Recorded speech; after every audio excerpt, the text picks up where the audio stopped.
개인적인 삶도 애자일 회고 방법을 좀 적용을 해보시는 것도 추천드려요. 나한테 스스로 이 과정 때문에 이렇게 결과가 좋았던 것 같아. 아니면은 이 결과가 이렇게 나왔던 이유는 이거인 것 같아. 이렇게 하면서 조금 더 스스로한테 객관적인 시각을 부여를 하기 때문에. 안녕하세요 여러분, 크스크스입니다. 저희가 1편에서는 애자일 회고가 무엇인지를 간단히 알아보았는데요. 2편에서는 저희가 애자일 회고의 준비물, 순서, 기타 주의사항이나 꿀팁 같은 거를 알려드리려고 해요. 회고를 하기 위해서는 준비물이 꼭 필요하다고 하더라고요. 준비물 없이는 안 된다고 하던데 어떤 게 있을까요? 네, 준비물은 저희가 이렇게 화면으로 띄워드릴 텐데요. 네임펜이나 포스트잇 같은 간단한 준비물이 있어요. 그래서 이런 거 준비해 주시면 되고, 장소는 반드시 방해받지 않을 독립된 공간에서 해주시면 됩니다. 그리고 회고 시간은 프로젝트 규모에 따라서 좀 다르긴 한데요. 3개월 단위 프로젝트를 기반으로 봤을 때는 2시간에서 4시간 정도까지 생각해 주시면 될 것 같습니다. 간단하게 순서가 어떻게 되는지 말씀해 주실 수 있나요? 네, 저희가 각각의 아젠다를 본격적으로 보기에 앞서서 저희가 전체 그 아젠다를 한번 말씀을 드릴 텐데요. 첫 번째로는 회고 진행의 주제와 방식, 원칙을 안내하는 시간, 두 번째 온도 체크,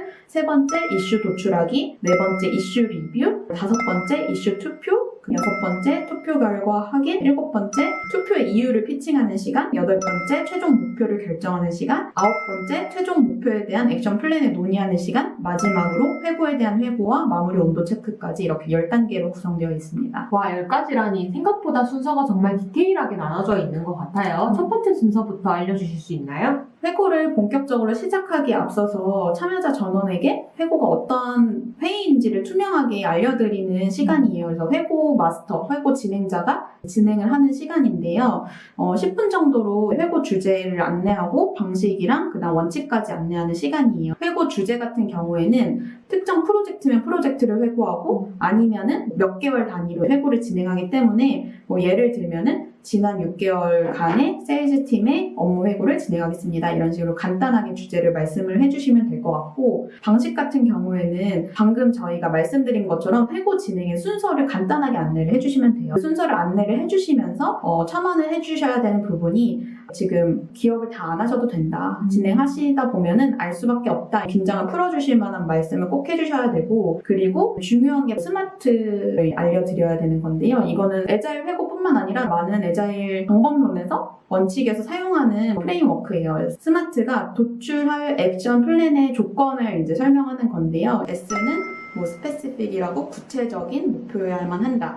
M은 measurable이라고 해가지고 성과를 수치로 측정 가능해야만 한다. A는 achievable이라고 허무맹랑하지 않고 달성 가능한 목표여야만 한다. R은 relevant라고 회고 주제와 관련된 유관한 목표여야만 한다. 마지막으로 T는 time limited라고 해서 시간과 비용이 제한된 상태에서 이루어야 할 목표여야 한다. 이렇게 5가지 원칙을 말씀을 해주셔야 돼요. 그러니까 회고라는 것이 결국에 과거를 돌아보고 어떤 목표를 도출할지 가져가는 거기 때문에 우리가 도출할 액션의 조건은 스마트 원칙에 기반해서 만들어지는 액션 플랜이어야 한다라는 거를 미리 알려드려야 된다는 것이 회고 방식의 안내 중에 가장 중요한 부분입니다. 회고 방식에 대해서 안내를 중점적으로 받았고, 그 다음에 회고 원칙이 있을 것 같아요. 맞아요. 이건 어떤 것들이 있을까요? 네, 회고 원칙을 안내하는 것도 굉장히 중요한데요. 첫 번째 규칙 중에 가장 중요한 게 휴대폰이랑 노트북을 반납을 하셔야 된다는 점이에요. 저희가 아까 장소를 설명해 드릴 때 독립적이고 방해받지 않는 공간이라고 했잖아요. 근데 장소는 그런 장소인데 핸드폰이 전화가 계속 온다든지 아니면은 업무를 하느라고 슬랙을 한다든지 모든 참여자들한테 방해가 될 수 있기 때문에 특정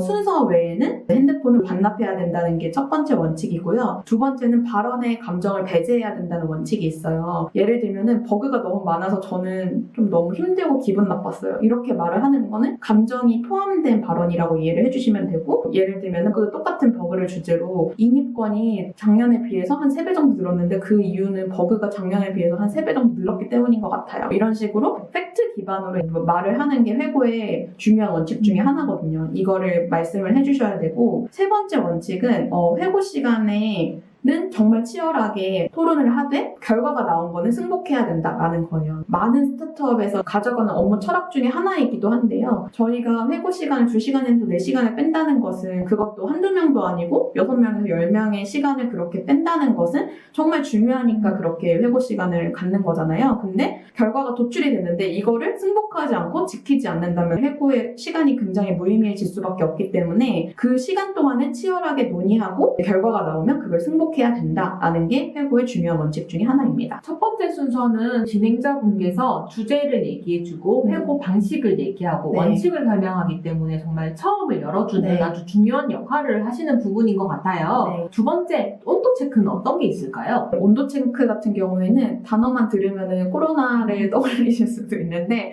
사실 그 온도가 아니라 저희의 감정과 컨디션을 파악하는 시간이에요. 이게 본격적인 회고에 앞서서 아이스 브레이킹의 역할도 하거든요. 진행자가 참여자분들한테 포스트잇을 한 장씩 나눠주면은 참여자분들은 0점에서 10점까지 본인의 컨디션과 기분을 써요. 7점 이런 식으로. 그다음에 모두에게 이걸 공개를 하면서 6점이 아니라 7점이라고 쓴 이유는 오늘 점심에 정말 맛있는 음식이 나와서 기분이 좋아요. 8점이 아닌 7점인 이유는 요즘에 일이 너무 많아서 피로감이 있어요. 뭐 이런 식으로 상대방은 어떤 지금 컨디션을 가지고 있는지 모든 참여자가 파악을 해야 저 사람의 발언이 더 감정적일 수 있다. 아니면 저 사람이 특정 이슈에 대해서 오늘 기분이 좋아서 긍정적인 평가를 내릴 수 있다. 이런 거를 파악할 수 있기 때문에 온도 체크를 반드시 해야만 합니다. 온도 체크를 할 때마다 사실 쑥스러운 건 사실이거든요. 근데 이 온도 체크를 하다 보면 회의나 다른 걸 진행할 때도 많이 도움이 되기 때문에 저희 회사 같은 경우에는 애저일 회고 진행할 때뿐만 아니라 회의를 진행할 때도 짧게는 1, 2분을 투자해서 온도 체크를 했던 것 같아요. 이 부분에 대해서 별로 의미 없는 시간인 것 같다 해서 빼지 마시고 꼭 하셨으면 좋겠는 부분이기도 합니다. 그러면 본격적으로 회고 진행이 시작되는 것 같은데요. 이슈 도출은 어떤 과정인가요? 네, 이슈 도출의 과정은 회고에서 가장 중요한 시간 중에 하나예요. 특정 기간이나 프로젝트에 영향을 미친 긍정적인 혹은 부정적인 이슈들을 쭉 도출을 하는 과정인데요. 서로 논의하는 과정이 아니라 혼자 30분 동안 자료를 수집하는 과정이라고 생각해 주시면 될 것 같아요. 이슈 도출은 네. 어떤 순서와 방법으로 하면 좋을까요? 네, 진행자가 포스트잇을 대략 1인당 10장 정도씩 나눠주시고 수거하셨던 랩탑이나 핸드폰을 다시 돌려드려요. 이 시간이 유일하게 핸드폰이랑 랩탑을 사용하실 수 있는 시간인데요. 이제 참여자들은 포스트잇을 받고 나서 본인이 사용하시는 업무 툴, 구글 캘린더라든지 아니면 노션이라든지 지라, 컴플런스 본인이 사용하시는 툴을 이제 확인해 보시면서 프로젝트에 영향을 미쳤던 이슈들이 뭐가 있는지 포스트잇에다가 이제 적는 거예요. 포스트잇 하나에다가는 반드시 한 이슈만 적으셔야 되고, 그리고 만약에 이 이슈는 너무 중요해서 내가 아니라 다른 사람도 적을 것 같다 해도 그냥 똑같이 적으셔도 되거든요. 그리고 10개가 넘어가면은 그냥 포스트잇 더 받으면 되고 10개를 채 못 적겠다 해도 상관이 없어요. 그 다음에 이렇게 참여자들이 포스트잇에 이슈를 하나씩 적는 시간에 진행자는 그 앞에 있는 화이트보드에다가 타임라인을 표시할 만한 선을 그어주시고 달별로 3개월이면 7월, 8월, 9월 이런 식으로 나눠주시면 될 것 같아요. 타임라인을 표시할 만한 거를 한번 해주시고 그 다음에 다 적으신 참여자분들은 포스트잇을 이제 타임라인에 맞춰가지고 대략적으로만 화이트보드에 붙여주시면 될 것 같습니다. 눈치 안 보고 적다 보면 이슈가 정말 많이 적혀질 네. 것 같아요. 30분 동안 이슈를 도출하고 나면 이때 잠깐 쉬어가도 좋을 것 같고요. 이렇게 도출한 이슈는 어떻게 리뷰를 하면 좋을까요? 네, 이 리뷰의 시간이 회고에서 가장 오래 걸리는 시간인데요. 이제 화이트보드에 도출한 그 포스트잇에 대해서 공개적인 발언을 하는 시간이라고 생각해 주시면 될 것 같아요. 첫 번째 과정은 진행자가 왼쪽부터 포스트잇에 이슈를 적은 사람, 이거 누가 적으셨나요? 해가지고 이 이슈에 대해서 이 이슈는 무엇을 의미하는 건지, 왜 이거를 이슈화했는지를 이제 설명하는 시간을 갖는 거예요. 그리고 진행자는 이슈 발언의 내용에 따라서 정돈하는 발언을 거치는 거예요. 예를 들면은 물류라는 주제로 저희가 엮어볼게요. 이런 식으로 진행자가 조금씩 그룹핑을 해주시는 과정을 거칠 거고요. 참여자의 시각에서 점차적으로 이슈들이 그룹핑되는 과정이 형성이 될 거예요. 모든 이슈에 대해서 참여자들의 발언이 끝나면 진행자는 최종적으로 이슈 그룹핑을 완료하고 이에 대해서 최종 정리 발언을 해주시면 될 것 같아요. 그러면 이런 느낌의 포스트잇으로 변화가 되거든요. 정말 많은 이슈가 나왔고 그 이슈를 정리하고 그리핑하는 과정은 진행자가 하는 거기 때문에 이때 진행자의 역량도 정말 중요할 거라고 생각이 드는데요. 엄청나게 중요합니다. 네. 그러면 이렇게 네. 그룹핑된 후의 과정은 어떤 게 있을까요? 네, 그룹핑된 후에는 잠시 휴식 시간을 가지면서 이슈에 투표를 하는 시간을 가질 거예요. 이슈 투표 같은 경우에는 진행자에 따라서 조금씩 다르긴 한데 제가 이제 추천드리는 방식은 빨간 스티커 하나, 파란 스티커 하나에서 파란 스티커는 긍정, 빨간 스티커는 부정으로 해가지고 어떤 이슈가 많은 득표를 하는지 확인하는 시간이거든요. 참여자들은 내가 중요하다고 생각하는 이슈에 투표를 해주시면 될 것 같고